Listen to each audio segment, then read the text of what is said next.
Apisa mag thieth e kaunti ma Kisumo kotelnegi kod jatend migawo mar thieth Laktar Gregory Ganda olando ayanga muoch mar tuo mar nyaldiema e sub-kaunti ma Nyando.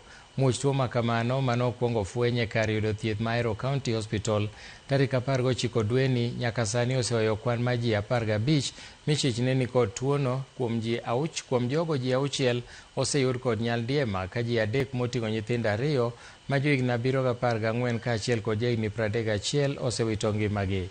Apisa mag thieth koro keto kar chwalo thieth mapiyo e gwengego kendo gidhi nyime kod chwalo milome manyalo konyo oganda geng'o gamo tuono. Gikwayo jopiny mondo olure kod okenge mag keto ler e rang'iny mamalo ka gijiwo ng'ato ang'ata ma nigi ranyisi moro amora mar nyaldiema mondo oring mapiyo yud thieth e osiptal man machiegni kode.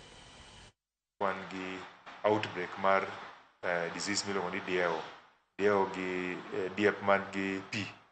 Waseyudo cases 15 sani, to achiel kuomgi obedo confirmed gi culture ni en cholera.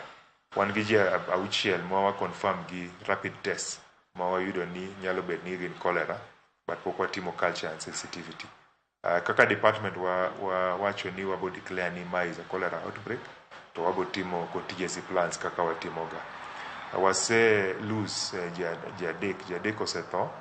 Sama ne wayudo cholera case achiel ni watimo tracking, to wayudo ni nitie ji 3 manosetho gin e mortuary. To wadhi e mortuary wakawo samples, ma ka samples go onyiso ni rapid test onyiso ni jogi nyalo bedo ni gin gi